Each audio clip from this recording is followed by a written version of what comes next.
Henry to do the prayer. Good evening, everyone. May I invite us to stand for prayer? Let's pray.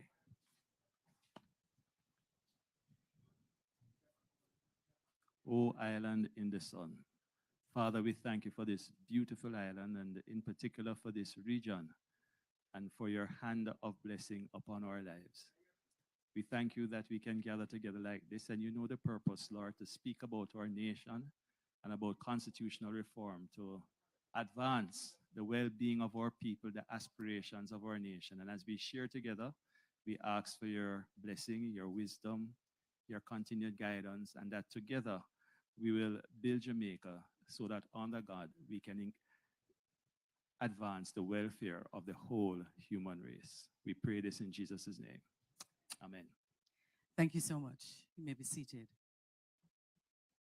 Good afternoon, everyone. My name is Roxy Nicol. I am from the Ministry of Legal and Constitutional Affairs. And on behalf of the Honorable Minister Marlene Malahoo-Forte, Permanent Secretary Wayne Robertson, the ministry's team and members of the Constitutional Reform Committee, thank you so much for hosting us here in beautiful Portland. Don't tell anybody I told you this, but it's my favorite parish. So thank you for our next town hall meeting. So I would like to welcome the Custos Rotalorum of Portland, Honorable Lincoln Thaxter. We just reconnected. MP of Portland Eastern, Mrs. Anne-Marie Vaz, councillors, special invited guests, members of the media, attendees both here and online. Thank you so much for joining us. And as we continue with the program, I will ask to come to the lectern Mrs. Anne-Marie Vaz, JPMP, Member of Parliament for Portland Eastern, to bring greetings. Mrs. Vaz.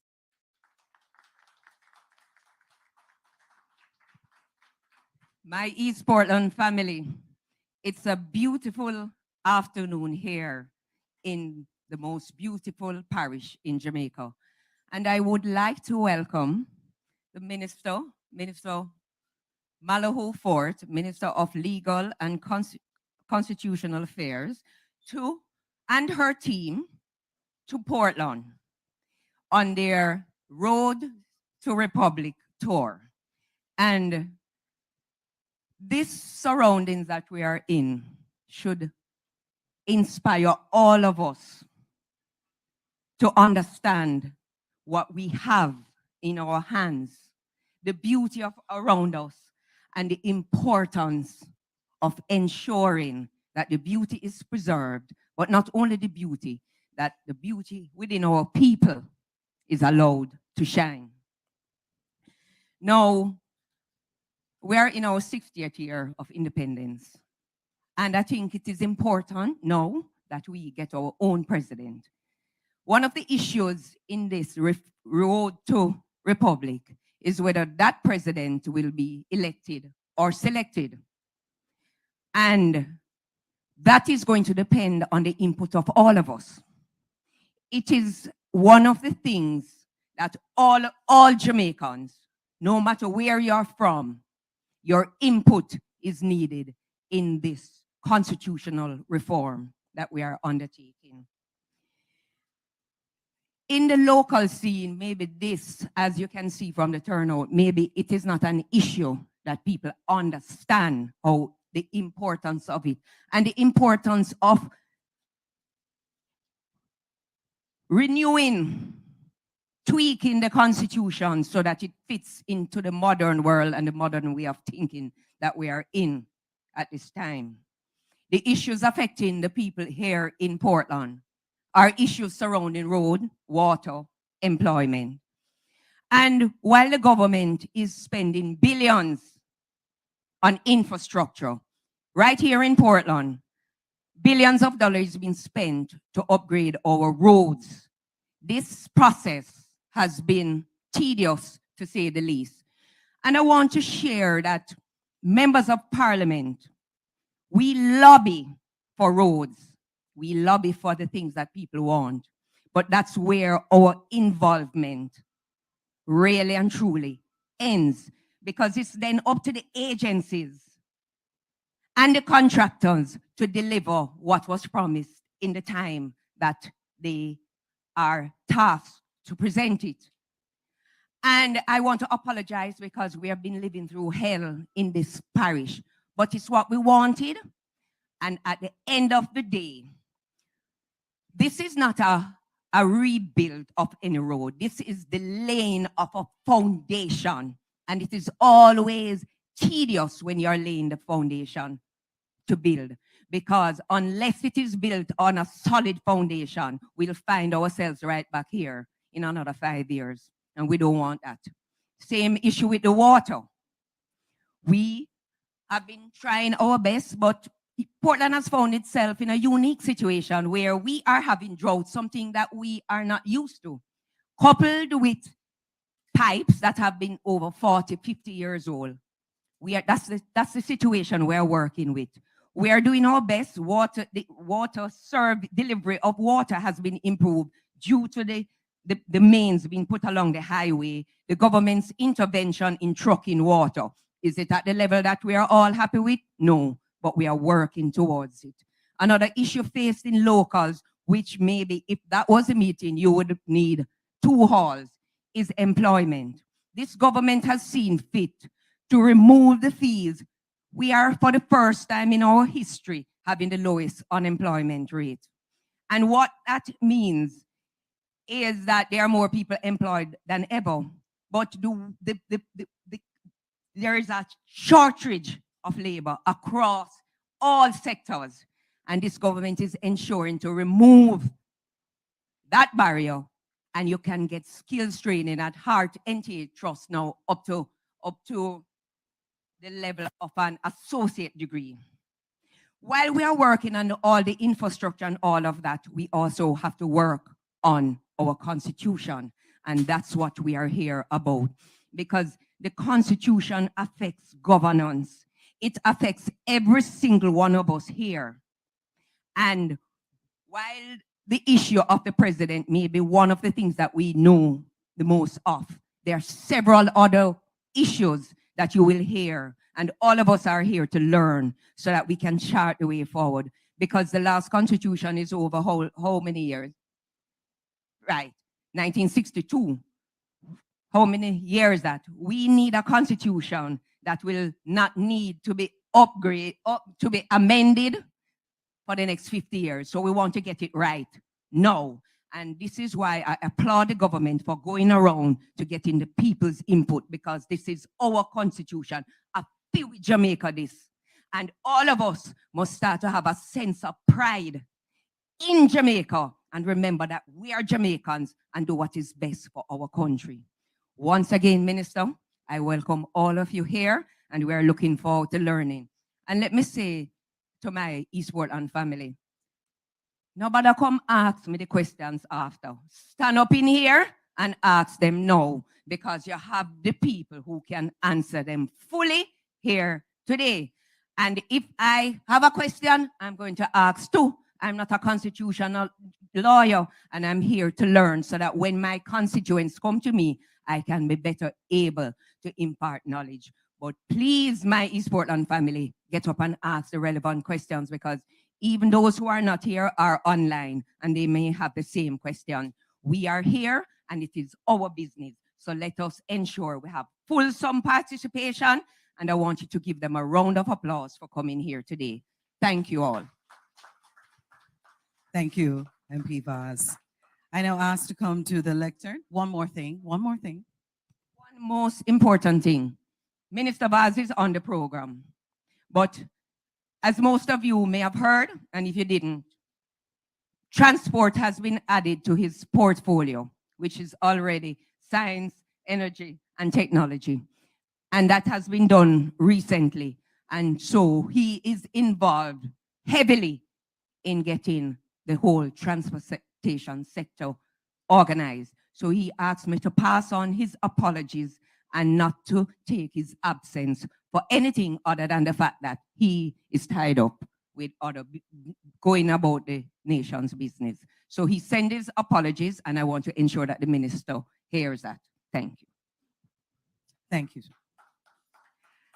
I now ask to come to the lectern, Custos Rotalorum of Portland, Honorable Lincoln A. Thaxter, CDJP.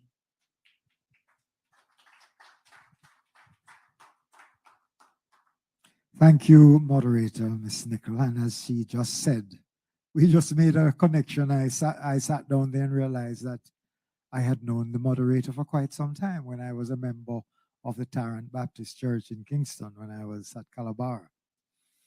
Rabalak. Okay. It is my great pleasure to welcome Minister of Legal and Constitutional Affairs, Mrs. Malahoo, the Honorable Mrs. Malahoo-Forte, Permanent Secretary Mr. Wayne Robertson, members of the Constitutional Reform Committee, our other visitors or justices of the peace who we had a very glorious session this morning, Minister, at the palace. Some are still here hoping to learn some more and to pass on to our wide network of justices in the parish.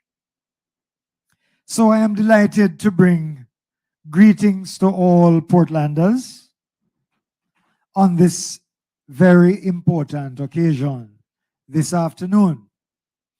Ever since the British, in an act of Parliament, passed the Constitution into law and which came into full effect in 1962, scholars and other interested parties interested in how we govern ourselves, how we make our organization, our governance structures more relevant to the times.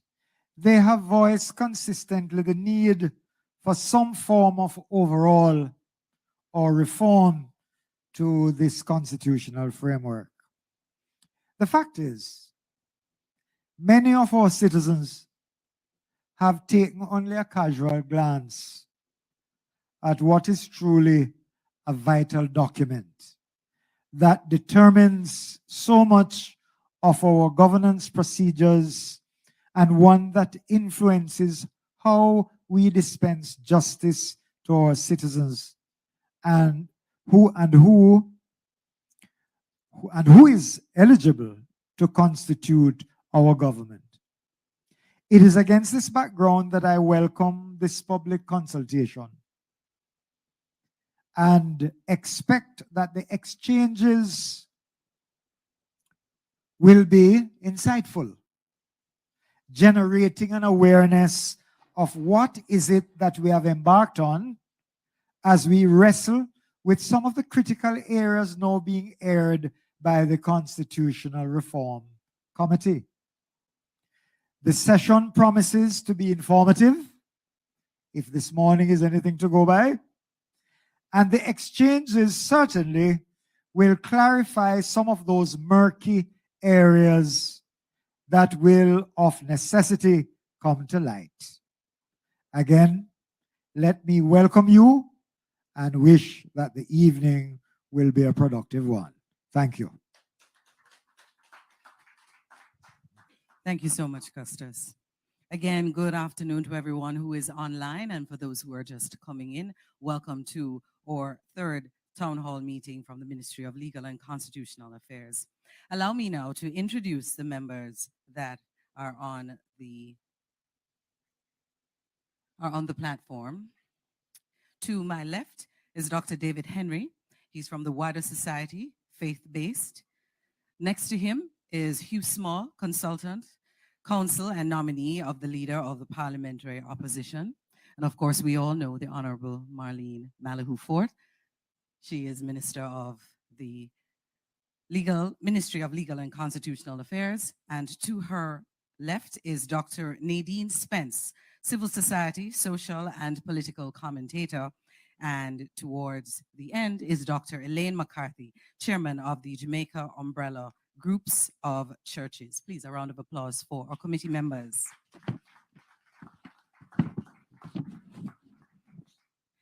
So before I move on to our before our minister brings remarks, let me do a litmus test. Anybody in here has ever seen or read the Constitution? Let me see your hands. 1, 2, 3. Oh, not bad. Pretty good. And how many of you know what this process is and able to share? Some? Okay. So our purpose here is to listen to you, hear your concerns, and that you understand even more when you leave here this evening than when you came. Because what you need to understand is that it's about you. If you don't vote for this, we cannot move from a monarchy to a republic. So you need to understand to be able to move forward. So with that said, I ask the Honorable Marlene Malahoo-Forte, Minister of Legal and Constitutional Affairs and co-chairman of the Constitutional Reform Committee, to bring remarks.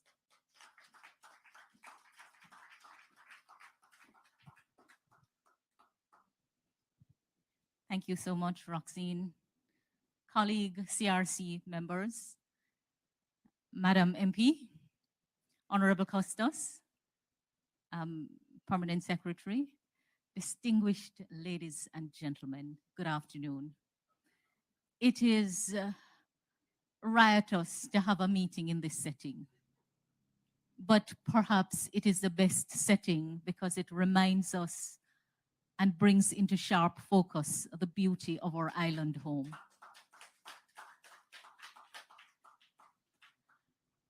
Madam MP, as you brought your remarks and you spoke about the road and you apologized for the inconvenience, I couldn't help but make a parallel.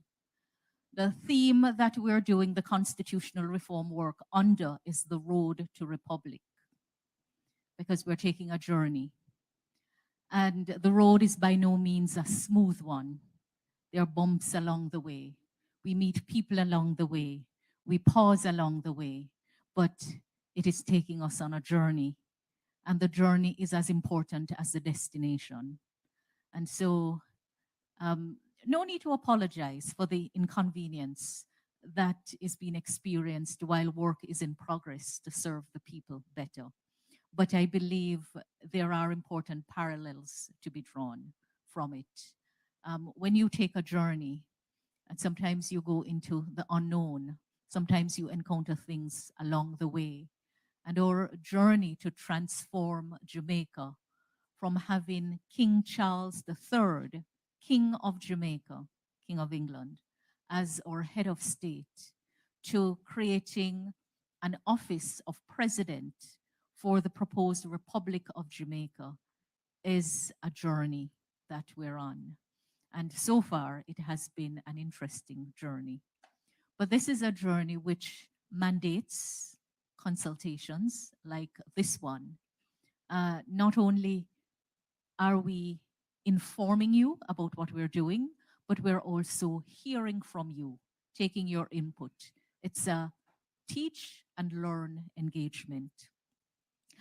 I observed that not many hands were raised when the question was asked about the Constitution. I'm not surprised. I know MP Vaz deals with it as a member of Parliament, but even the lawyers in Parliament have confessed that there are many things in the Constitution that they don't know. So it's not surprising to me that many Jamaicans are unfamiliar with the Constitution, but it is sad because the truth is that it is the supreme law of the land. It sets the framework for our governance arrangements. And many Jamaicans do not know what that governance arrangement looks like. Some people don't even know that the division of the island into constituencies is something that is in the Constitution. Some people don't know that. The Parliament is set out in the Constitution, comprising what is called the legislative branch of government. And the Parliament has not only the House of Representatives, where you elect members of Parliament like MP Vaz and myself and others, but it has the appointed senators as well as, who knows the third part of the Parliament of Jamaica? The King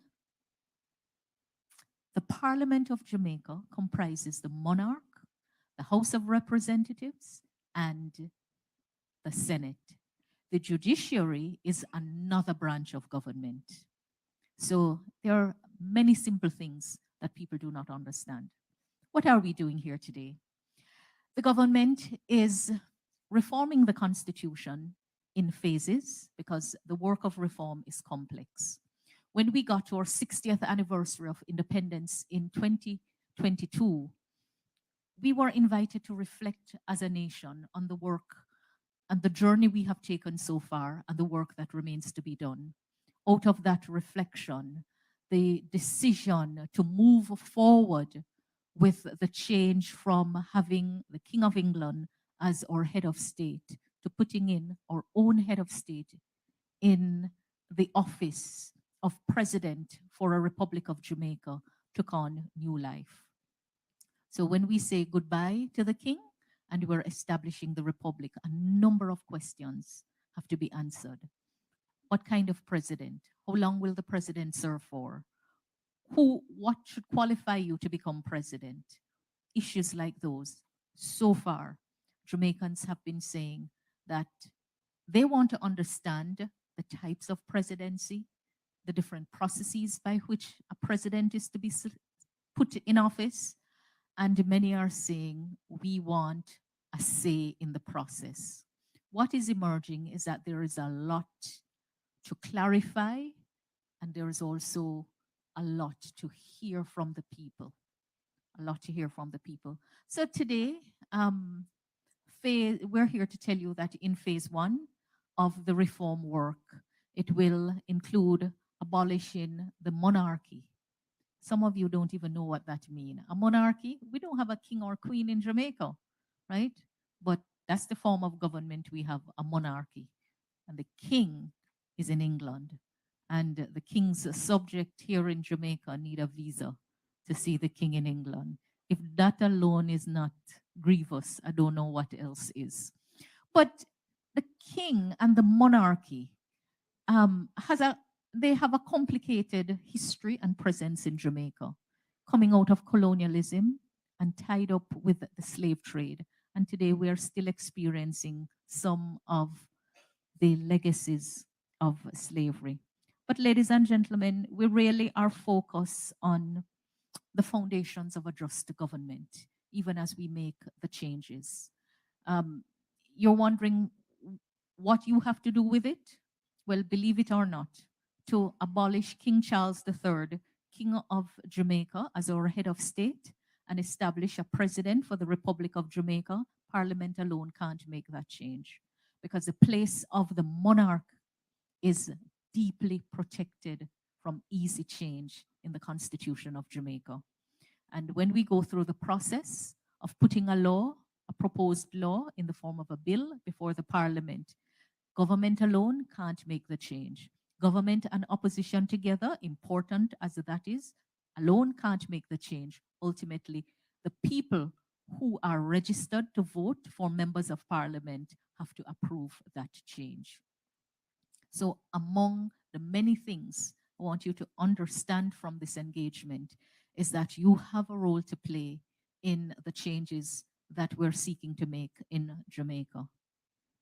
And I'm going to invite you to enumerate, to participate in the process, because it's not any member of the public, and also to share with us your views. I just want to say that, as I have said elsewhere, that it is said that there are universal laws that govern the conduct of human affairs. These laws are independent of time and place, and they guarantee fundamental freedoms to everyone and constrains the way in which government should behave. These laws command each of us to do our duty and forbid all of us from doing wrong. The laws of the state rule over the leader, just as the leader rules over the people. And the rule of government should be in agreement with the law. So the question arises, as we move to make the change, what form of government is the best government? Those who have studied this matter far and wide, looking on what has happened in many nations, say that the best form of government embraces a balance of powers, as a just government must be founded on a system of checks and balances. The ideal government is said to be one which combines the best qualities of a monarchy, an aristocracy, and a democracy. This sort of state would have an executive with preeminent and royal qualities, but also grants certain powers to leading citizens and to the people according to their values and judgment. This kind of constitution, first of all, offers a great degree of equality to citizens, but it also provides stability. It is said that when one type of government alone rules, it frequently decays into the corresponding degenerative form. So the king becomes a tyrant, the aristocracy turns into a factional oligarchy, and democracy becomes mob rule and anarchy. A mixed and balanced system does not usually turn into something else. Instead, it remains stable unless the leader is wicked. For there is no reason for a government to change when each citizen is guaranteed his own role and there is no underlying debased form into which it might slip and fall. I have taken the time to share that with you just to let you know that there are underlying principles guiding the government as we move to make the change that we are seeking to make. And at the end of the day, we want a government that is accountable to the people. We want a distribution of power that has checks and balances. And I know Jamaicans have been very, very concerned about accountability in government. We also look at what has happened elsewhere. And we're not reinventing the wheel. We're not throwing out everything in the existing constitution. We intend to keep what has worked well for us, make some changes to what hasn't worked well, and replace some things that have outlived their usefulness. And we believe that having the British monarch as our head of state has outlived its usefulness in the best interest of the people of Jamaica.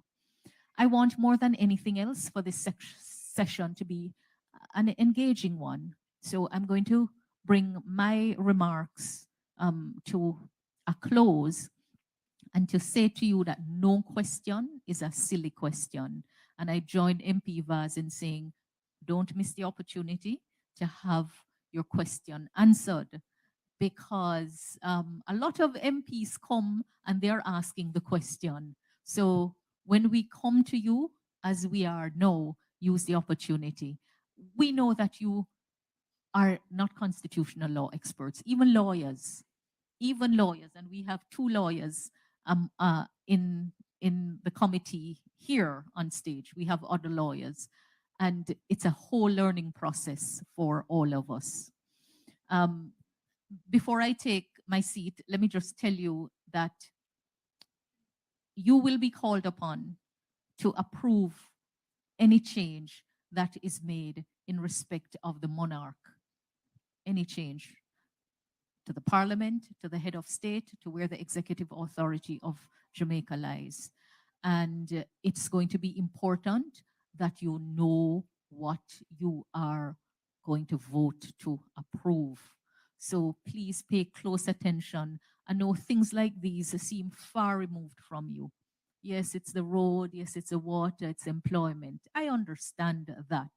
But your constitution sets the overall stage for the governance structure, and it sets the stage for holding government accountable in your best interest. So thank you for turning out. Thank you for turning out. Please ask your question, and no question is a silly question. All right?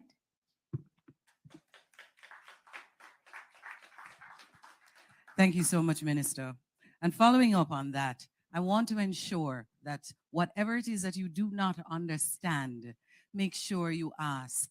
That's what I'm here for. So if anyone is speaking and you're still not sure if they've answered the question and you say, Lord, them talk nicely, and you stop there and then you go back and you still don't understand, that defeats the purpose. So let me pick up from where Minister says, who understands what a referendum is? Tell me, sir, what is a referendum?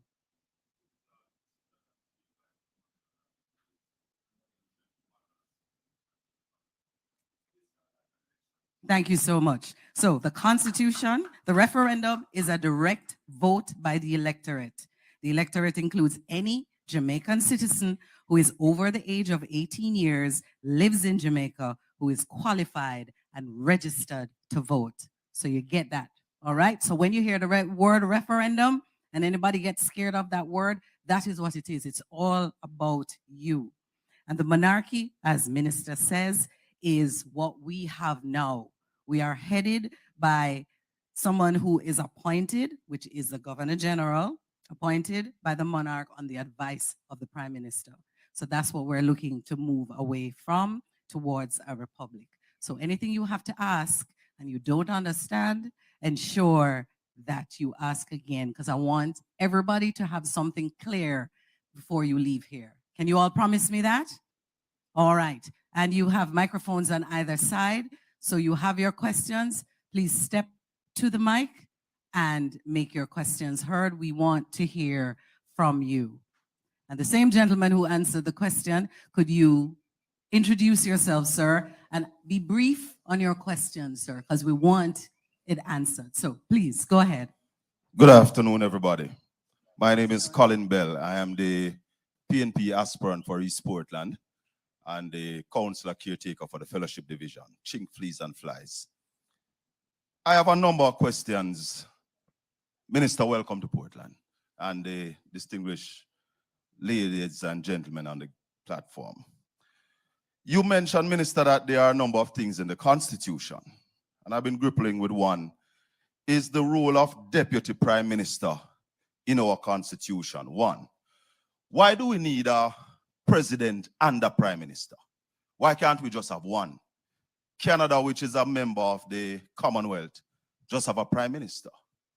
The United States only have a President. Why we need to mix both? And the third question, as a child of a slave, a maroon, I am ready to remove the king and also the final court of appeal. Why is it should I pay $170,000 for a visa that I'm not guaranteed of getting that visa, so as to get my final appeal answered in the UK?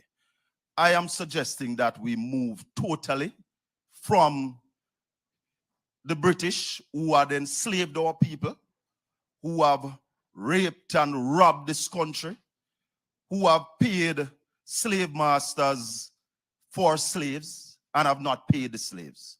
So I'm asking for total decolonization. Thank you. Thank you so much, sir. You have three questions. He asked about the Deputy PM, about the President and PM, and Court of Appeal. I'm just going to answer the third one, right?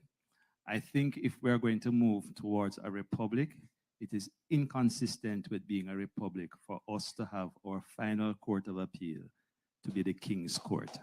It's inconsistent. No, I'm not saying what the final court should be, but it would be inconsistent. So I'm agreeing with you that we need to identify a final court of appeal. It might be the CCJ or some other thing, but that's a discussion which we'll have to have as to where that final court should be. The other questions I leave to more eminent people. The other question was asking, why do we need a Deputy Prime Minister, or why do we need a President and a PM?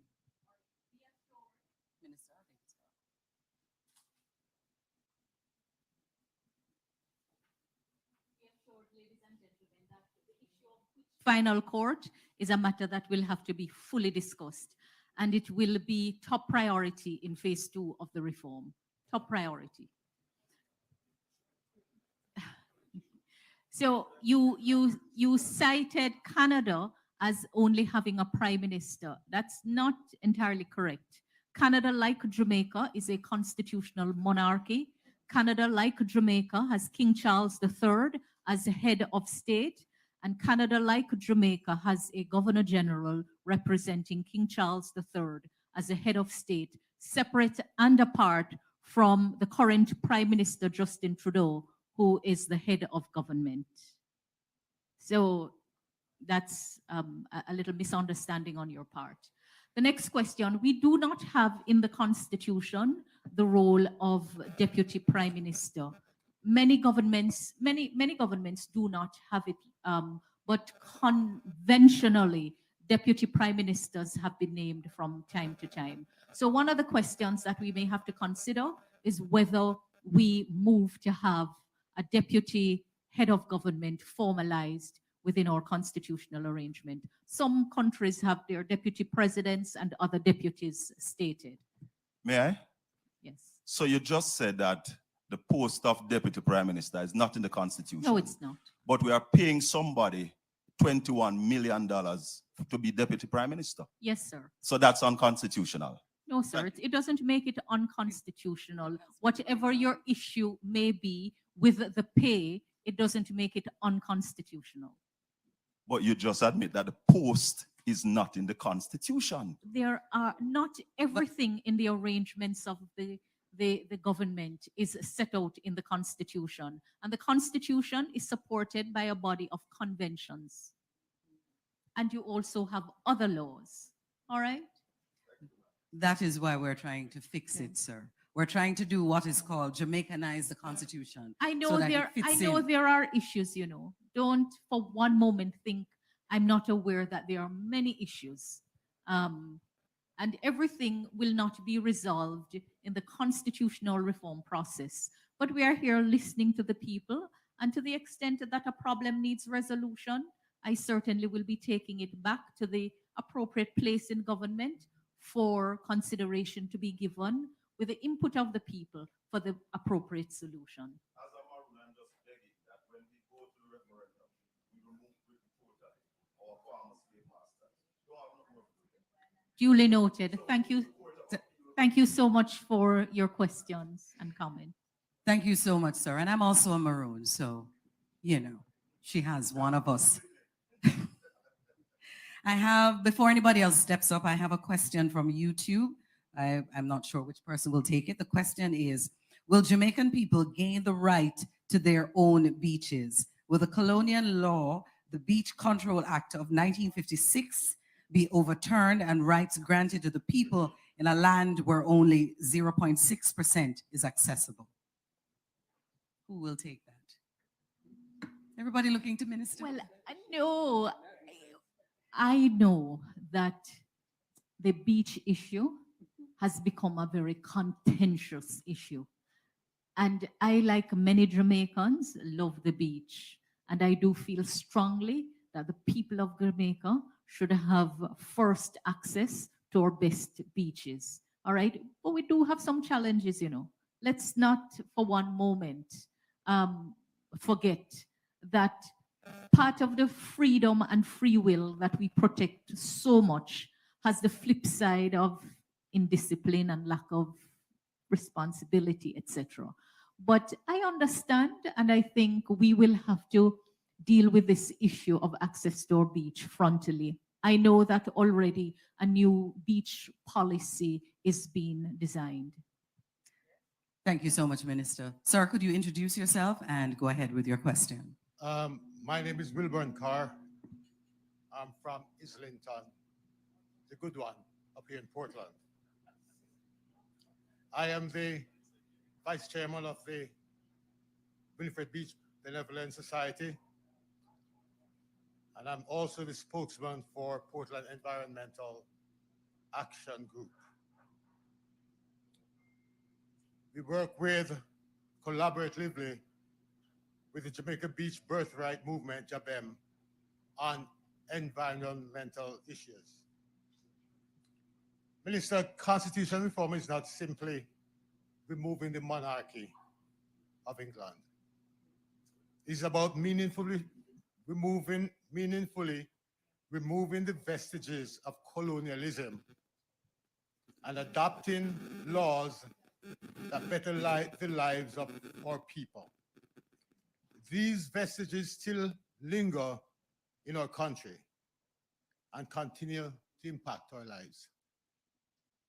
This is why the government is seeking reparations from England and have set up a reparations committee. Our laws are littered with colonial era legislation and promotes inequity and inequality. I want to focus on one today and get an understanding if the committee is considering fixing the issue of beach, river, and river access rights constitutionally.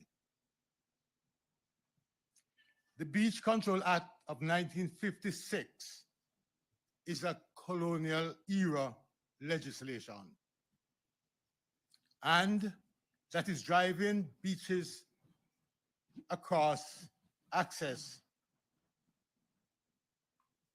The Beach Control Act of 1956 is a colonial era legislation that is driving beach access discrimination.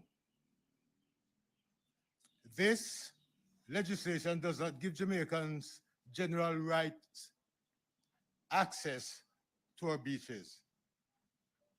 There is no general right access to bathe, fish, or walk along our shores and use this group of privilege. There is group of privileged individuals now see our beaches and coastline as their backyard and exclude ordinary Jamaicans. We see hotels, villas, and wealthy developments along the coast continue to exclude Jamaicans, their birthright. Portland had to fight for Winifred Beach and now the Blue Lagoon. The situation at the Blue Lagoon is still precarious. While all the lands are privately held and the government road leading to the lagoon has been restricted for months, no rafting on the lagoon, while property owners in the lagoon basked in their privileges and security. Portland Environmental Action Group and JABEM is asking the Constitutional Committee if they will embrace the aspiration of the Jamaican people and remove the colonial era legislation, namely the Beach Control Act of 1956, from our system simultaneously with the replacement of the monarch and replacing it with constitutional guarantees for general and unfettered rights of our beach access, equality to all Jamaicans, irrespective of race and social economic status.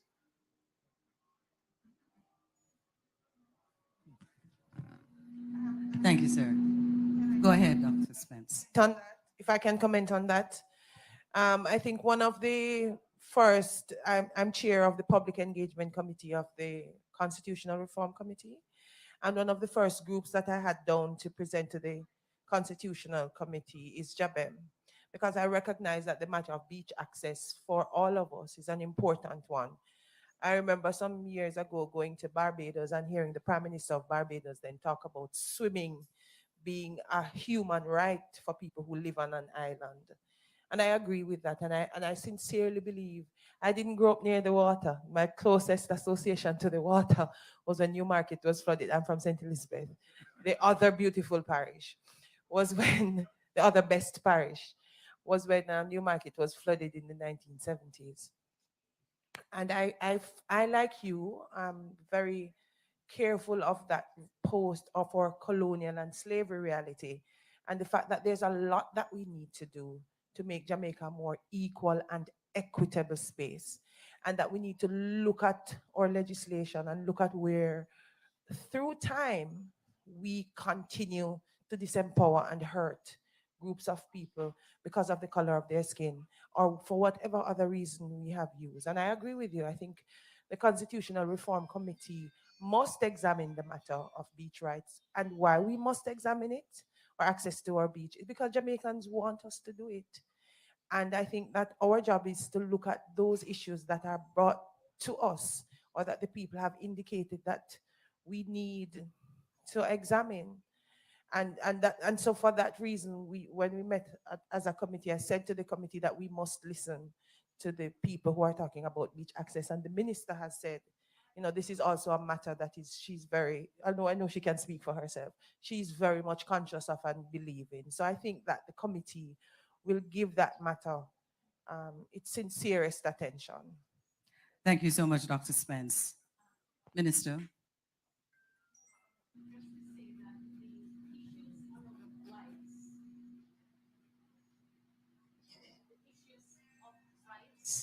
Will be dealt with in phase 2 of the reform program.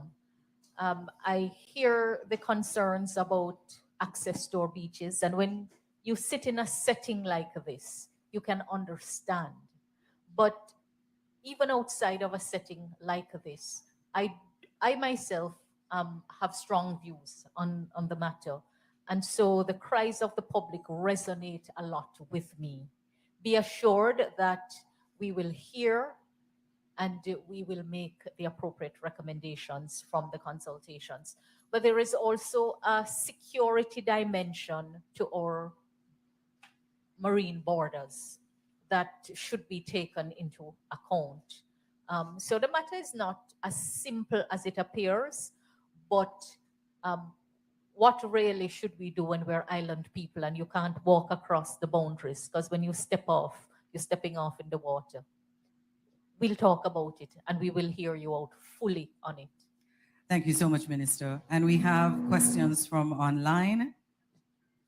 Richard is asking, what are the plans of the committee to engage young people like myself in this process of reform? Dr. Spence? Okay. Hello, Richard. Good evening. Well, we do have a youth engagement committee, and the committee is co-chaired by Sujay Boswell and Daniel Mullings. Daniel is a past president of the guild at the UWI Mona.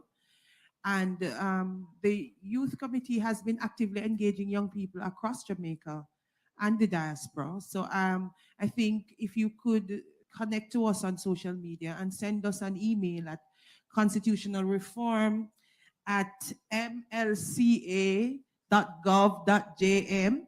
And if you want the Constitutional Committee to connect with you and your group, then please do so, because we're amenable, we're flexible, and we want to hear from you. So I know the Youth Committee is doing a lot of work at ensuring that young people are connected and engaged in the process. Thank you, Dr. Spence. Sir, do you have a question? Please introduce yourself. Good afternoon. I'm Basil Miller. And I would like to say, as I listen to the music of Harry Belafonte, watch the mountains and the rivers, it was very moving, and we must be proud of the parish which we live in. There are a few questions that I have not heard and it have not been heard. We talk about participate in the constitution of the GA. What I never heard, can a dual citizen be a part of it? For you only look like you speak of, or if you're not Jamaican. So we need to make that clear, how we can be a part of it if we are dual citizens. The next question on beaches. If my experience teaches me right, there was once when no walls must be more than 4 feet. So when we drive through the parish or the island, we can enjoy seeing our shores. So the rule was 4 feet high. Then the next part with that is where there is a wall that we cannot see to, there must be a gate and lead us down to the beach. And we should have the privilege enjoy our waters and our shores. So with that, the next question is, what kind of constitution are we going to have? We have to be very careful, because how are we going to be elect our next republic, or we are going to appoint them? And we must get those facts clear. But I'd rather see we elected so every born Jamaican, regardless of color or skin, we can decide that there is no monarch or the Brown family or the Williams family. So Jamaica can be selected from whatever walks of life and be one of the heads of state. Thank you. Thank you so much, Mr. Miller. Let's start with the dual citizenship. One of the issues that we are looking at is who can vote. And presently under our constitution, a Commonwealth citizen is entitled to vote in our elections. And a Commonwealth citizen can include somebody from very far away who is not necessarily Jamaican. And so we are looking at that right now. We are favoring a position where Jamaicans can vote. However, there has to be a certain residential requirement. They'd have to be in the country for a certain period of time. And certainly if you want to be in the parliament and represent the country, you ought to live here for a certain period of time. Thank you. The beaches seem to be a hot topic. May I just this add in evening. respect of the dual citizenship? So to become a member of parliament, the citizenship qualification that is specified in the Constitution is Commonwealth citizenship, not Jamaican citizenship. And there is also a disqualification provision. Any person other than a Commonwealth citizen is viewed as a foreigner in our Constitution. That is what we inherited in our arrangements coming out of the British Empire. And the British Empire actually transitioned into the Commonwealth of Nations with the British monarch as head of the Commonwealth. And so the Jamaica Constitution, like many others that are modeled in that way, has a special place for the Commonwealth. Jamaicans, the contentious issue of dual citizenship arose in respect of Jamaicans who have American citizenship, and the United States of America is not part of the Commonwealth of Nations. So it is one of the matters actually that require the approval of the people in a referendum to change. And Jamaicans seem to have mixed views on it. Some feel that, you know, Jamaicans who travel to the US should be able to participate in the parliament, who travel to and take on American citizenship. Others say that you need an undivided loyalty. So it will come down to questions around allegiance. And it is one of the matters that we are deliberating on in the committee. And in so doing, we are taking into account the views that have been expressed in the public domain. Minister, let me dig into where you spoke about Commonwealth. I saw the looks on some persons' faces. Can you go deep and ask, for the person who will ask, what exactly is being a Commonwealth member? So the Commonwealth comprises countries, well, formerly comprised countries that were once British colonies. Now there is a process where other countries who are not British colonies can apply for membership in the Commonwealth of Nations, and many have applied. So right now we have within the 56 member group, countries with a different background and history than those who had the shared history of being a former British colony. And that is really, when we talk about the Commonwealth, that's what we're talking about.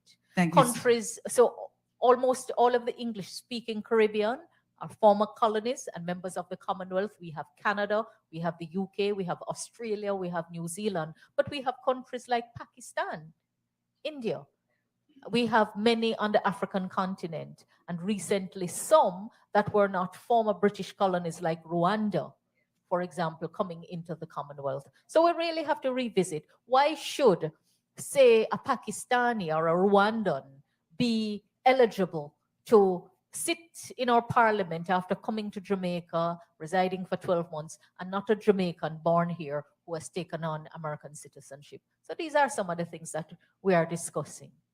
Thank you, Minister. Hugh Small, would you like to weigh in, sir? Not on the Commonwealth topic. Although I would remark that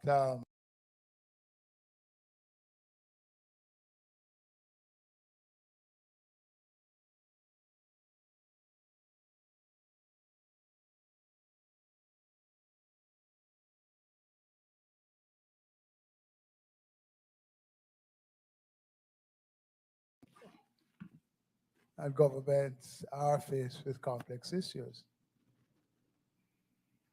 And they have a lot of power to deal with complex issues. But it requires deep consultation and consideration. In the common law of Britain, the state owns all the land between the high water mark and the low water mark. And if you have a piece of land by the sea, you cannot exercise ownership over that high water, low water mark. And in some places, it's a considerable part of the value of land that is on the coastline. But that is not the problem we're facing. The problem that we are facing is that as tourism has become the key card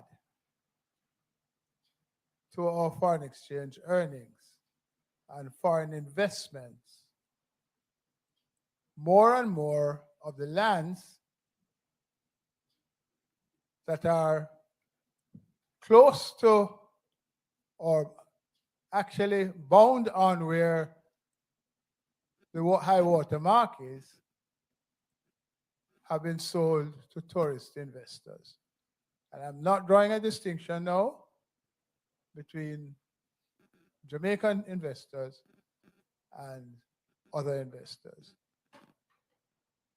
What we have not paid attention to is making sure that people have access to go to get to the beach. And I'm not talking now just about the part between the high water mark and the low water mark, but to get to the beach so that they can sit down, take off as much of their clothes as the law permits, expose themselves, whether or not they would be of interest to photographers, but just wade in the water, splash. Well, that's another question. But wade in the water, splash, and enjoy. And what has been happening over the years is that access to the beach, access to the sea, we didn't talk about beach, access to the sea is being restricted because beachfront land and land along the seacoast is in private hands generally. We have not had a state policy that establishes beaches along the coastline every so many miles that are reserved for the enjoyment of I&I. In the same way in which we have not had, and we have to come to terms with it now because we're not pointing fingers at anybody, so please don't think we're trying to joke out anybody's eye. Same way we have not had reservation of land for parks. And we have to start thinking about it because The horse gone through the gate already. And so when we talk about resilient corridors, which I think is one of the buzzwords now for tourism development, we're not talking about resilience in terms of the enjoyment of I&I. We're talking about enhancing the attractiveness of Jamaica as a tourist destination. Last point, I know you want to give somebody else a chance, moderator.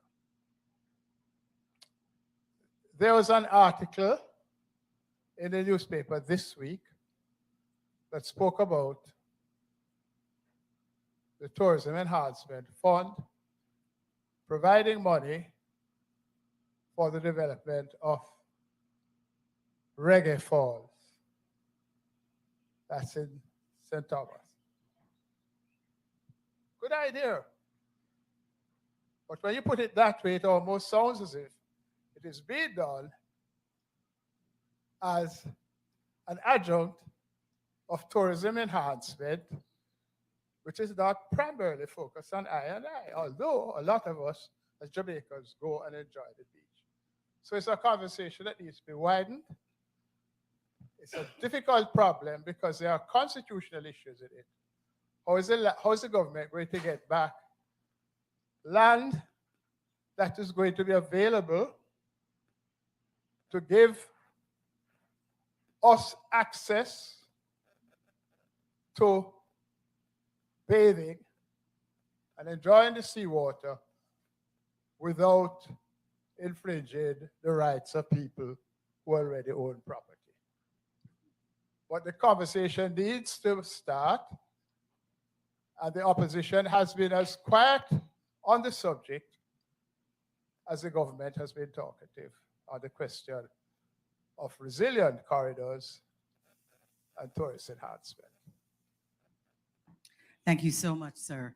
Sir, you have a Pleased to question? inform that the beach access policy is under review, and there is in fact a draft that will, in short order, there is a consultative process that is going to take place, and a discussion paper will go to the parliament. So the issue is not falling on deaf ears. But Hugh is right, it's a complex matter, and we have gone down a road a long time, but make no mistake, the concerns being raised in the public sphere, they're not falling on deaf ears. Thank you. Sir, please introduce yourself and ask your question. You've been standing for a bit. Yes, my name is Richard, the Emperor Core. I am from right across there. I was born and raised, 6 Love Lane. My question concerns land, and I'll get to that. But given everything that's been spoken and asked and answered about the beach, I have a very particular question, and especially since Mr. Smalls just mentioned, everything seems to be talking about private investments, pretty much making us a landlocked country. But where we stand right now, as I understand it, and I stand corrected if I'm wrong, this is still government property. Like I said, I was born right there. I swam these channels all my youth life. This is where I played most of my football. I went to school right up on the hill. This was free for myself and all the other Portlanders and visitors to this country and from this island to come to. Not long ago, I took my wife and children here to go to the beach, and I was stopped saying the beach is closed. Mark my surprise, the beach is closed. This beach has never been closed. How is this beach closed? In conversation with the security, he's explaining to me that it's the Port Authority now in control and they're concerned about people's welfare and well-being. My granduncle taught me to swim by taking me out on that concrete buoy there, throwing me off. That's how I learned to swim. The beach was never closed. Nobody was concerned about people's safety then. So this is not private. This is government if I know my facts. And I stand corrected if I don't know my facts. But this is still not accessible to us, Portlanders. So that is an additional question to my original question. And it just forms itself based on the discussions that have been taking place here. So I'd like someone to explain that bit to me and others that exist in this country like this, and where will that fall in this new reform? My original question surrounded land. And again, I stand corrected if I'm wrong, but my understanding is that most, if not all, the land here in this country is crown land, meaning it's owned by the monarchy that we're trying to get rid of. So my question is, will they just say, okay, take the land, now it's yours, you could do what you want with it, and then we as the people get it? Like, I have a land title that suggests or implies that it's not really my land, it's the crown land that I'm holding. So that is my original question about the land. What happens with the land when and if the separation takes place? But I'd also like to get some answers about this particular beautiful space that we are in now, that I grew up on thinking this is available whenever I wanted it. Thank you. Well, I Thank you, sir. can't answer exactly what, but, and I don't know if MP Vaz can, but the Port Authority should be able to answer. I noted when I was coming in, though, that the sign said that it was public access. Bear in mind that you have facilities here, and it is in fact a port, because, sorry? The beach, I personally don't know, but between MP Vaz and myself, I'm sure we can get some answer from the Port Authority in respect of what beyond the signs and the access point would inform the rules that they have in place. All right. One of the things I think we need to look at, since you have touched on the point, is you spoke about crown lands. What are crown lands are vested in the Commissioner of Lands. So it really is the state of Jamaica that owns, as a general inheritance, a lot of land that was crown lands. But that's just a general answer, but needs more specific investigation with respect to a particular piece of land. But when authorities like the Port Authority are set up, they are parts of the state that are governed by statutes. And one of the things that we have to look at is whether or not it is in order for them to behave as if they were private investors or private enterprises and not part of the public patrimony. These are complex questions. I'm not throwing it at the government because it has been going on for a long time. And so some of the big organizations like the Port Authority, they almost allow to themselves. Thank you so much, MP. Mrs. Vaz, you can use it. The Port Authority is here. Somebody's here that can give us a response. She's on our way, so she will be able to give you a response, sir. So we will get that response. Sir, could you introduce yourself and ask your question? Yes, greetings, everyone. Xavier Yestelin. May God give you good health. I am Haile Mikhail Kojo, and I'm many things to many people, including being the parliamentary caretaker for Westmoreland Eastern, and also the author of this document, We the People Propose Constitution of Republic Jamaica, a copy of which is with our parliamentarians and our Governor General. And I patiently await the fulfillment of my request made on May 17, Madam Minister, to meet with the Constitutional Reform Committee to go through this document article by article. All the questions that have been raised are answered in that document, this document. Now, we talk about a referendum. We had one on September 19, 1961, my younger brother's birthday, and the people voted for us to become an independent nation. However, we accepted this 1962 problem, and we are trying to get rid of it now. What we need to do is move on with a document that is ours, like unto this. 1991-92, the government had a constitutional reform program headed by retired Justice James Carr, now deceased. I made the submission to use the same documents to make this. It was bypassed. I wrote this under a different name. The proposed Constitution of the Republic of Jamaica and released it on July 26, 2021. The Ministry of Legal and Constitutional Affairs was established January 2022. And this committee, Constitutional Reform Committee, was established March 22, 2023, this year. So this document is actually older than the process that is going on now. What I am saying is this. Everyone here can get a copy. Send a WhatsApp text to 1-876-225-1163. It has the Prime Minister as the head of state. Reason being that we have a council of ministers. So the Prime Minister is the head of state. We could call him Don Dada if we really want to make it a Jamaican term. Our head of state, not Prime Minister or Deputy or President, but a Don Dada. What you say? Yeah, we have a whole of Dons in Jamaica, so we have a Don Dada as our head of state. We could do that. All right? It guarantees rights to our minerals like bauxite, to our beaches. It is to be taught in schools.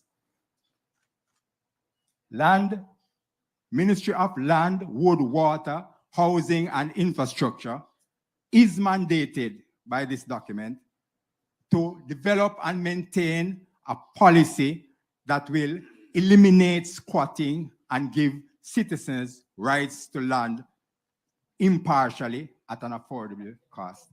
Very many more things. If I'm to read, I've read this document many, many times, that's why I'm conversant with it, and it will take me about an hour and a half to go through everything. You can get a copy, 1-876-225-1163, and I await the Constitutional Reform Committee's invitation to discuss this thing properly, so we can create a new and glorious history for ourselves and our future generations that will increase our self-esteem, dignity, and integrity. Thank you very much. Thank you so much, Mikhail Kojo. So the gentleman that asked about the land here, I have with me Donna Samuda Wilson from the Port Authority to explain to you. Good afternoon, everyone. With regards to beach access, thank you. With regards to beach access, the public does have access to the space. Obviously, it is a port facility, which means that there are going to be times when you will not have access to the space. Once there's a vessel in port, because of security concerns, that will not happen. In case you haven't noticed, because you said you've only been here once and you did not have access, we have had a number of vessels that have come in and they've used this spot specifically, this dock, which means that when they are here, you cannot be given access. It's a certified ISPS port. Irrespective of that, we do have a responsibility. NEPA dictates, the NEPA Act dictates that once we have a beach facility, we have to retain 2 lifeguards based on the size of this beach. If there is no lifeguard here, we're open 7 days per week. If there is one that is on vacation leave and the other one is off, we will not give access. We have a responsibility to uphold. Madam, with due respect, when there was a chain link fence here separating the bathing beach from where the ships docked, right? I don't know, maybe we're deviant boys, used to climb the ship ropes. Ships were docked here when we used to swim there. Sir, so since 9/11, a lot has changed, and that's one of the things. Our access to our beaches. Since 9/11, but if you're entering another country, aren't there additional security measures that you have to go through? We're not talking about another country, we're talking about right, but I'm saying similarly, in Jamaica, there are security concerns. We have a responsibility to the vessels that are here. All right, we won't be able to resolve the issue here and now, but be assured that whatever else needs to be done, perhaps a community meeting or something. This is one of the issues I feel we as Jamaican have, and this is why we first mentioned the poor turnout in the beginning. Now it's gotten a bit better, right? We speak to us as Jamaicans as if we are the least of the concerns. Everything else is of a greater concern than us. So we're talking about these accesses to the beaches and everything else, but the major concerns are the security concerns of visitors to our shores. I'm not saying visitors to our shores should not be assured and safe, right? Understand what tourism means to this country, right? There are millions of Remind us. me of your name, sir. My name is Richard, the Emperor Core. Richard, I know that there are lots of grievances and a lot of issues.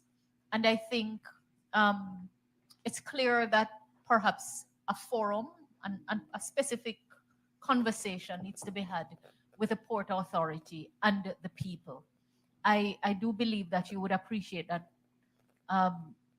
rules matter, but the rules have to be designed in a way that whatever you're seeking to regulate is very clear, and whose interest and how you balance all of that. I like the word balance. So first of all, the representative of the port has clarified that there is access. However, at certain times, the access is restricted due to certain rules that they have to follow.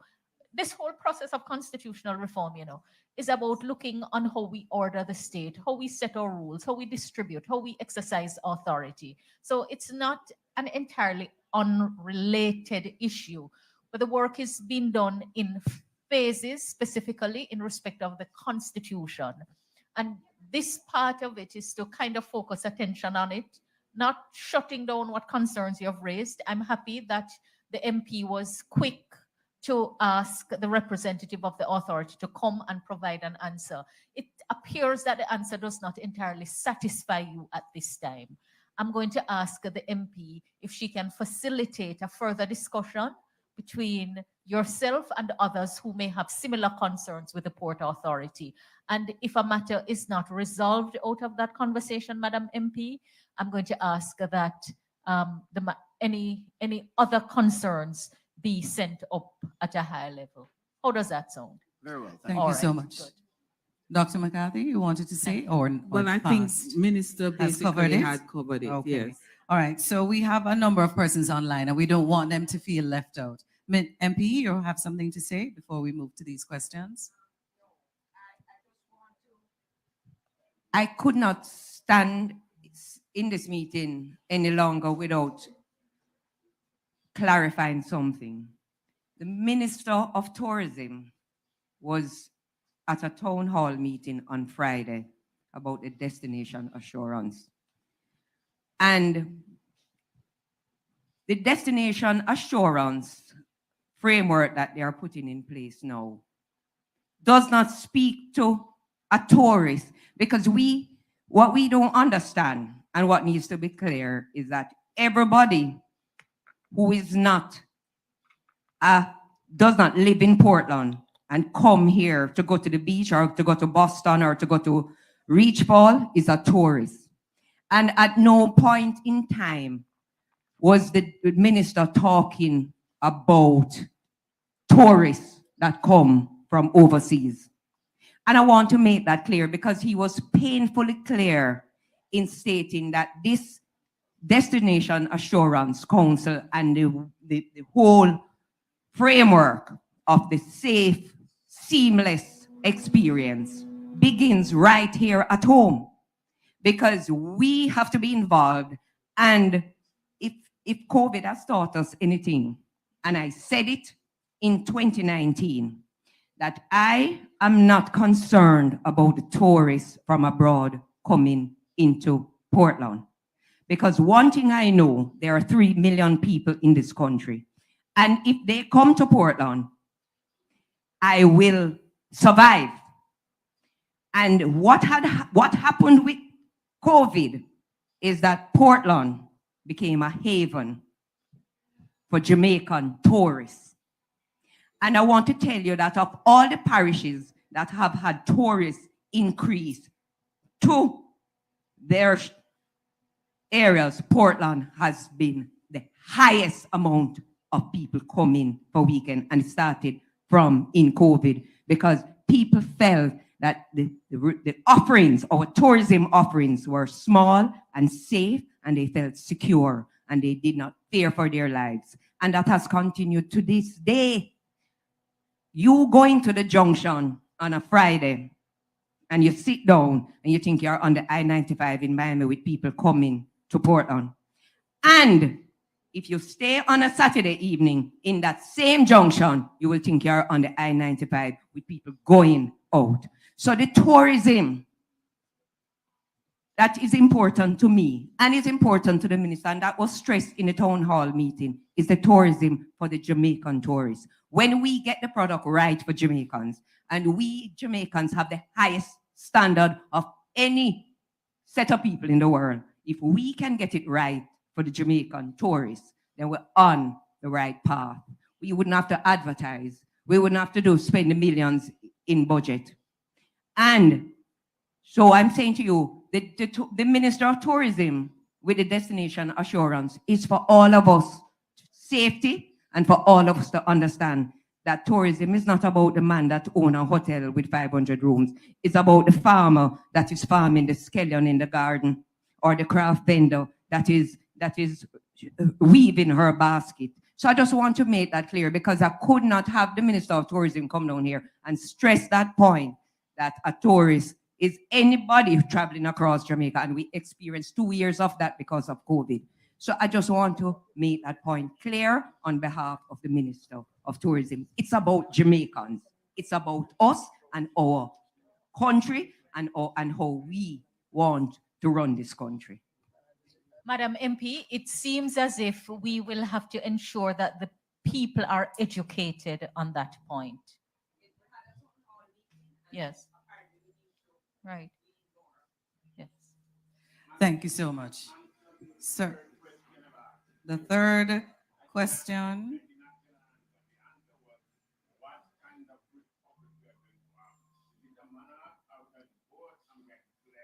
We are moving to a republic. What kind of president? What kind of president we're going to have? If it's a non-executive or an executive president. Okay, well, we'll go to that, but this gentleman has been standing for a little bit. So, no, I have it written down. At this stage, we're leaning toward a hybrid presidency. Sir, Minister, I keep telling you, we need to break it down. What does that mean? I know, Since you've brought it up, Minister. So what not does that mean? Not a ceremonial president, a president that will exercise a set of powers, some ceremonial, some executive. All right? We're tailor-making something for the Jamaican people. That is the million-dollar question that we're hearing from the people on. Duly noted, sir. We're hearing the views of Jamaicans on that. Thank you for sharing your point. Yes. Please introduce yourself, sir, and ask your question. Good afternoon, everyone. My name is Hatley Cleary. I'm the JLP caretaker for the Fairfield Division. Welcome to everyone who is here this afternoon. First and foremost, I would like to let everyone know this afternoon that as Jamaican, we are out of many, one people. And sometimes I hear this blackness being pounded about, and we need to understand that we are mixed. It's not just one color that makes up Jamaica. And it's neither maroon or Ashanti, whatever you are, we are all Jamaican. So we have to be very careful of the fact that as a Jamaican, we are all supposed to have all the same privileges. So as it relates to our beaches and our rivers, I've heard a lot of persons mentioning our beaches and our rivers. But what I've not heard anybody speak about is how important is responsibility. Because as Jamaican, what I've noticed is that we have access to a lot of places, and in many years down the road, those places have become dumps because of how we operate as a people.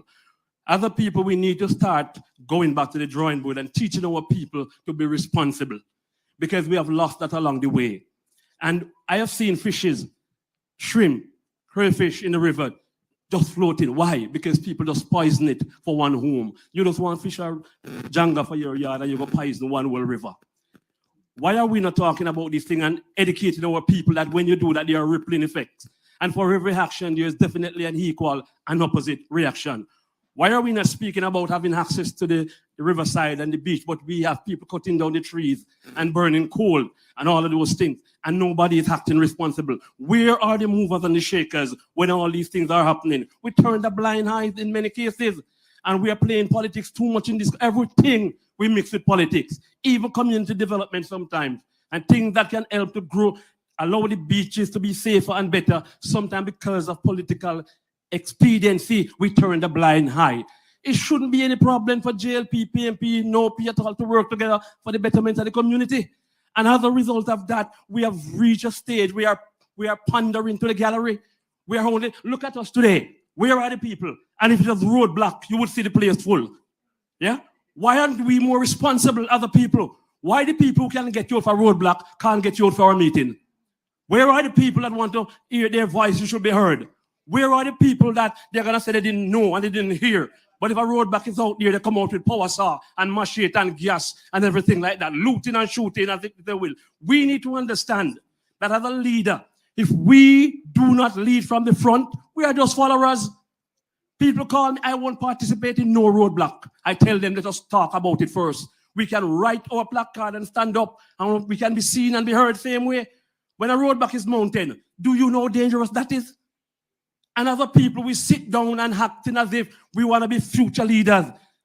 And if I am a rebel, but I'm a sensible rebel, right? And if we want changes in our country, fine, I understand if our beaches are going, sometimes we have to get back some, but we don't do it with force. There's a thing that we call communication. There's a thing that we call negotiation. We can sit at the table and get action done, but we have become barbaric in our actions. We have become just lick down and chop down and mash down. We need to get back to the state where we can sit as a people, reason as a people, and fight for better in our country. Thank you very much. Thank you so much, Mr. Clare. Responsibility, that is very important. And we need to be responsible. It's one island we have, so we have to take care of it as we move forward. As I said, we have a number of questions online. Let me try and get to them. This question says, this is from Richard. Will the committee be reviewing the role of Parliament? Currently, I do not believe that Parliament is as involved as it should be in the decision-making governance. It seems decision-making is the domain of the Cabinet.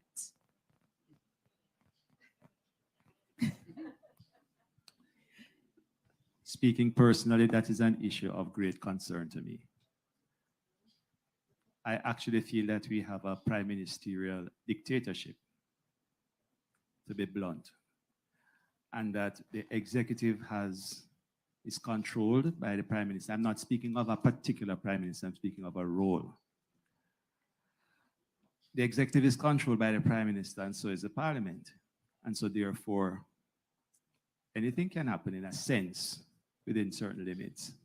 And it is my view that we actually need to look at the role of parliamentarians, thinking through whether parliamentarians should in fact be ministers of government, and perhaps there should be a separation or a limiting of number of parliamentarians who should be ministers of government in the executive.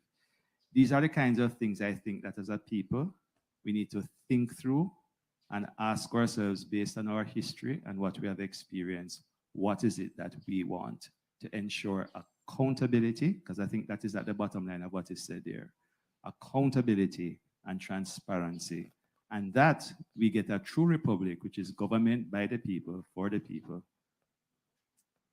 Those are my comments on that.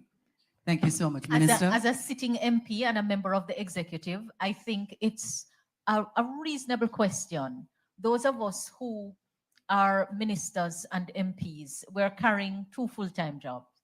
And, you know, saying to my colleague Anne-Marie that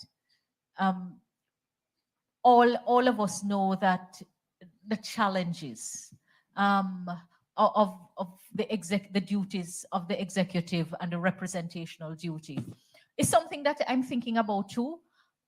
What I would just say though is that I know that the decisions I make as minister are so much richer from what I see in my representational role of the people, because everything I do is informed by what I see in a personal, intimate way that I wouldn't otherwise have the opportunity to see and experience for the people.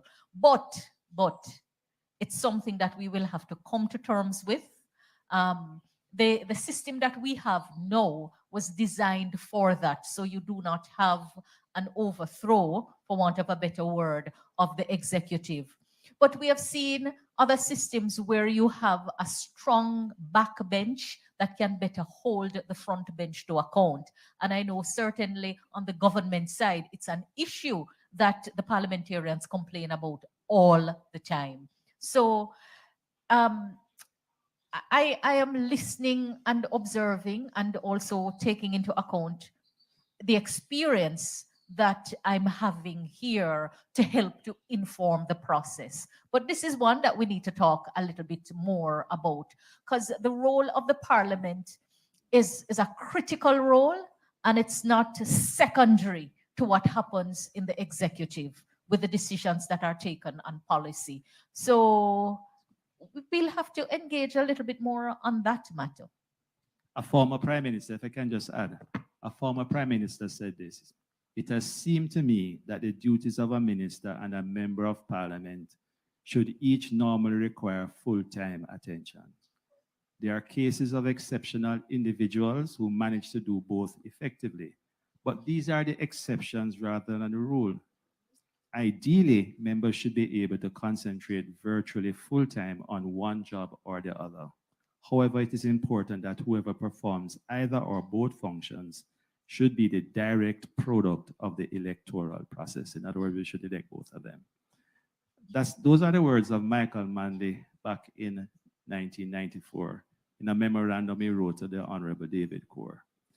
I say that to say, let's learn from those who have been in the process, and let's build on what they are saying. I'm not coming to a conclusion, but I'm saying that the issue that you have identified is a real one. And those who have been engaged in the process over time, they are saying there are some challenges that we may need to address going forward. Thank you so much. Sir, you have a question? Please introduce yourself because time is drawing nigh on us. Good evening, ladies and gentlemen. My name is Emile Rodney. I am the Councillor Caretaker for Port Antonio Division. I am aware that we are moving on the road to Republic, but I think a lot of the focus is being placed on our old constitution. I think we should find a way to take more suggestions of what we want our new constitution to be, what we want it to be like, because remember the constitution is basically the law of the land, right? My main question is, what are the financial benefits of us moving away from the monarch and forming our own head of state? Thank you, sir. Mr. Rodney. And so we were talking about financial benefits and how that is going to be. And that was one of the questions as well online about how much money is it going to cost us to move from being a monarchy to a republic. But what are the benefits? Sir Hugh, are you taking this one? A couple of months ago, I was interviewed by Muta Baruka, who asked me a similar question. You know that Muta Baruka is as down to earth and feet on the pulse of the earth as you can get. He doesn't even wear shoes. And so I quoted something that he had said earlier, that there are some things that are of tremendous symbolic importance to us, a people who have emerged from generations of lack of rights, lack of respect, slavery, etc. And of course, he chuckled because I was using his own words back at him. Consider how we as Jamaicans feel when our sports people excel and the celebrations are taking place in towns, town squares, bars, all over the place. I mean, sometimes during the Olympics, different countries have camera people who set up in halfway tree for the big celebrations. And it is even more explosive when we establish world records. Our identity as a people is so much larger than our geographic mass. It is so much larger than our economic weight. We punch way above our weight in cultural and other areas. And one of the reasons why people say, what is a financial benefit? Is because we have been through so many hard times. And we kind of feel that if you can't show me the money, it doesn't make any difference to us. So I'm here to tell you that if you listen to what Bob Marley has been saying, Mota Baruka, and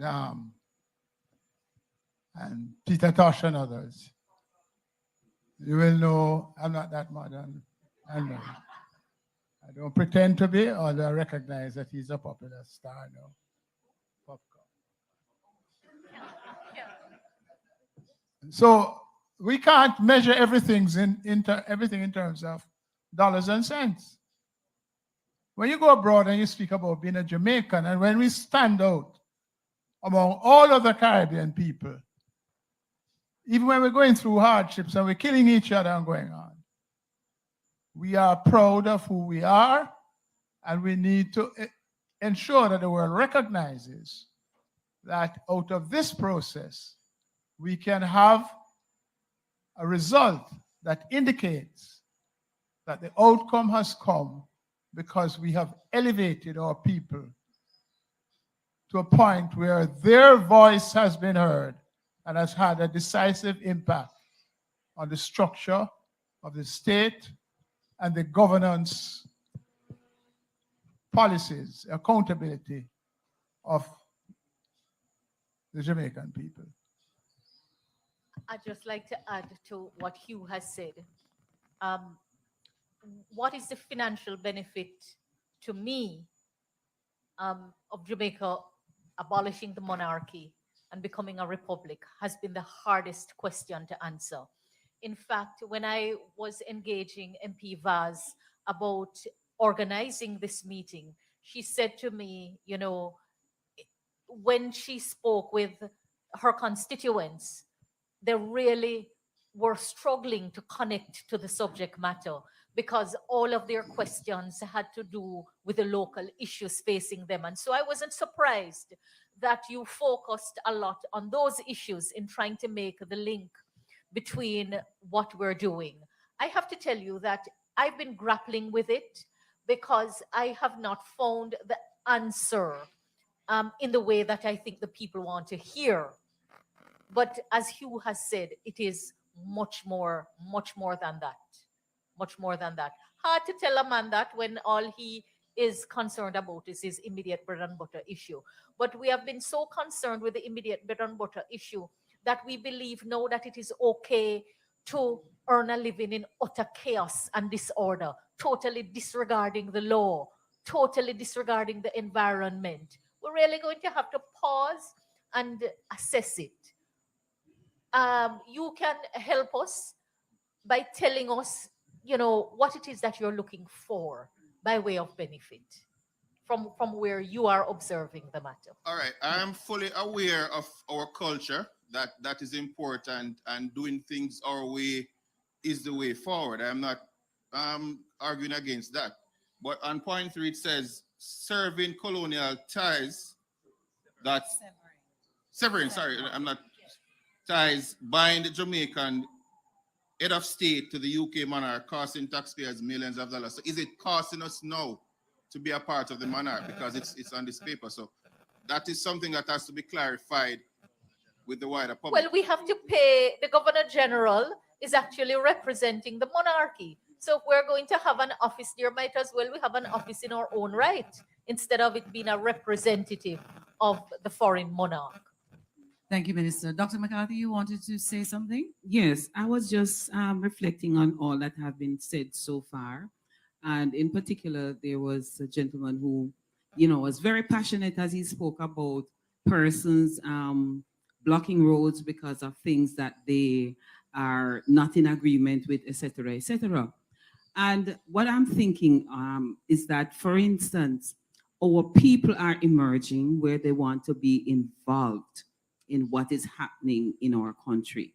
And so engagement sessions like these will become the kind of forum in which they can hear their views and recognize that they too have a voice and that they will be listened to. I heard our MP making reference to a recent town hall meeting that was held. And it is obvious too that even though that was held, there's still the room for more of these. And I think that the more we become engaged, because even with this Constitution Reform Committee, what we have found is that by doing these kind of town hall meetings and smaller group meetings, persons who had some negative views as to what the committee was doing and what the reform process was all about, you find that they will come in. If it was possible to take a photo shot of some persons who came in with their backs up, as it were, in defense, when they are leaving, you see a difference, because some of those concerns that they came in with and questions, you can hear that they have gotten some responses. We have had a number of meetings that we have been hosting, and the responses from persons at the end of the meeting is that, boy, I mean, I now have a better understanding of what it is. Now, it's going to take a lot of doing to get the message out. At the meeting this afternoon, Mr. Small asked the question, and I think it was asked again this afternoon, how many persons know about what is in the Constitution? And look at the book and the size of it and the jargon which is used there. It is not that easy to understand. So what we have to do is have a process of constantly breaking down what's in the Constitution so that everybody in Jamaica, as best as possible, can understand. And what is also very important, now all of you who are here at this meeting should then become like ambassadors. You have heard gotten some information this evening. When you go back to your smaller group setting, share it with them, because it's impossible in a sense for this committee to reach everybody in Jamaica.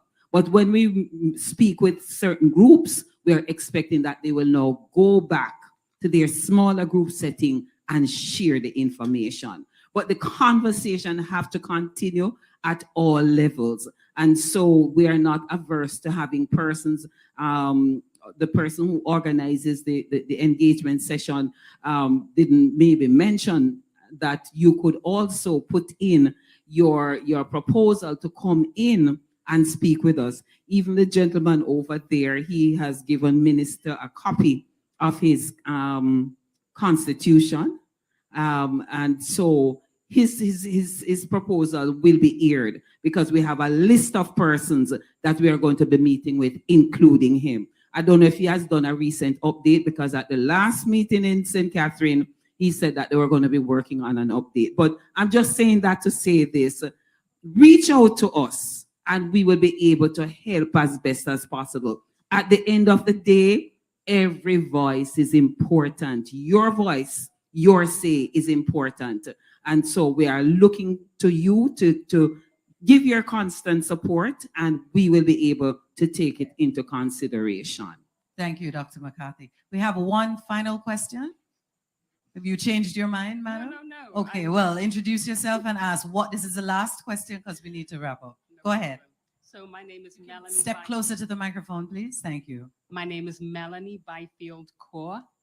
I am a citizen of Jamaica. And one of the things I'd like to express, actually, first of all, is the involvement of the diaspora, but not only the diaspora, people like me. My parents, both my parents were born right here in Jamaica.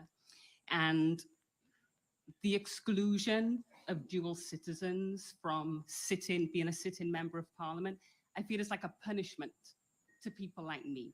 My parents left Jamaica not because they didn't desire Jamaica, because they were seeking better opportunity, as people are still doing today. We have teachers, nurses, everybody leaving these shores, looking for other opportunities. Their children shouldn't be punished as a result. So I would like to advocate for the serious involvement discussion of where the diaspora and generations of Jamaicans stand in this new constitution and this new Jamaica.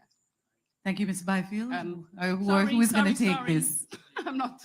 Okay, I know the Dr. minister is Spence? going to top up my answer, but I'll say this, that one of the first long and involved conversation we had at the Constitutional Reform Committee was this matter that you're talking about, because all of us have family abroad, specifically those living outside of the Commonwealth, who we feel should earn the right to be involved in nation making, if you want to call it that. And that Commonwealth is a tricky one because I would take real objection to a member of the Commonwealth, which could be Pakistan or Rwanda, being Right. able to be a sitting member of parliament over me. But the Constitution now allows that. But this is now But looking this is towards this the is new what we're looking on constitution. now, saying that there are Jamaicans who live outside of the Commonwealth, who for all intents and purposes are very much connected to here and have their hearts and minds in this space. And so we need to make sure that their rights are protected in our Constitution. I'm sorry. I'm Yeah. just saying that that issue is very much on the table and is being discussed and is of concern to all the members of the committee in the way you have articulated it. Okay, I did Thank actually have you. like another part to my question. So the Constitutional Reform Committee has been criticized for comprising of mostly lawyers. So what I'd like to ask you is how you think that a committee made up of majority lawyers represents the interests of all the people in Jamaica. And the other, I'm sorry, the last part that I had, there was reference to the Crown land. There's many consequences to colonialism that Jamaica has suffered and is still suffering, one of which is agriculture. Referencing back to Michael Manley actually mentioned in his book, Up the Down Escalator, that 70% of the agricultural land in this country is in the hand of something like 5 or 10% of people. COVID showed us what it's like to be unable to basically provide for yourself. So how does agriculture and Jamaica's ability to produce its own food, what does that look like in a new constitution? So start with the part about lands. Okay. Well, one of the things that the minister mentioned before that I think perhaps she is that the issues related to rights and access to lands and so on are going to be discussed in the second part of our conversations around constitutional reform. And that at this moment, what we are discussing are those deeply entrenched provisions that will require a referendum. But I'm sure she'll follow up on that. And to say on the matter of the lawyers and the Constitutional Reform Committee, that even though I know the people on a lot of the people on the Constitutional Reform Committee are lawyers, they're not just lawyers. There are other things as well. So I don't think that we have a committee made up of people who are just going to court every day and are just married in the law. There are people who are Jamaicans who have a multiplicity of experiences that they bring to the Reform Committee. And so I think that from these several experiences, we get a very rich kind of engagement. But as well, one of the things I heard about our constitution since I started serving on this committee is that those who decided to frame our constitution framed parts of our constitution in such a way that it was almost impossible for us to change it. So if you notice that there are other countries in the Caribbean, the Commonwealth Caribbean, that have gone ahead and have changed to a republic, and they never had the kinds of realities that we had to engage. And so for that reason, you would be surprised at how technical it is for us to have this conversation and to try to figure out how do we go about doing this. And that it is precisely because we have all of these lawyers that is making the process, I think. And what I meant by that is different members of society. Right, so that's what Because I'm a saying. lawyer- They are not just lawyers. They are other Others. members on the committee, but also we have subcommittees, and on those subcommittees, we invite other members to sit who are from all walks of life as well. Thank you so much, Dr. Spence. Unfortunately, we could go on and on all Excuse evening. me. We have One so moment, many. please. No, we need to wrap up, One moment, sir. please. We need to wrap up, Kojo. We have to. We have to go. Yes, we have to go at this point because others are traveling back to Kingston, and we have other things that we understand. And the diaspora has been an ongoing conversation, which we will still have. We have public engagements, which we will be sending out information, unfortunately. So we have to. No. All of these things, the lands, the beaches, all of that. It was a constant conversation. So we have to wrap at this point.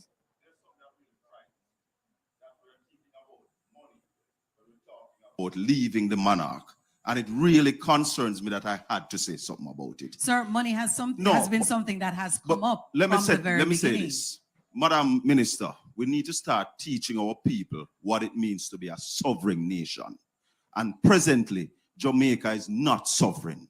We are under the king. So those who are worrying about what it is going to benefit us financially, we need to start teaching them about being self-sufficient, managing your own business, answering to no one. And therefore, we must do this by moving away from the monarch. I couldn't leave that alone. And we're talking about money. Understood, sir. And it's part of public engagement to have everyone understand the purpose and the movement from the monarchy to the republic. And everybody will have their opinion, and we have to be gentle with them as we learn, because it's a lot to learn and it's a lot to process. The Constitution is several hundred pages, and there's a lot with the process and the phases that we will be going through to get this done. But of course, it cannot be done without you understanding and signing on it. Okay, so thank you all so much, Minister, for having our next town hall meeting. And thank you so much, MP Vaz and the Costas, please giving our thanks to you, the members of Portland, everyone here who has welcomed us to this beautiful parish. We want to hear from you. We need to hear from you because the conversation is ongoing. And you can go to our website, mlca.gov.jm. You can email us, constitutionalreform@mlca.gov.jm, at mlca.gov.jm on social media, on Instagram. We have the Road to Republic, and you can WhatsApp us at 876-441-9097. So let us hear from you, because this is an ongoing conversation. It will take some time, but we want to ensure that your voices are heard. So on behalf of the Ministry of Legal and Constitutional Affairs, I'm Roxy Nickel.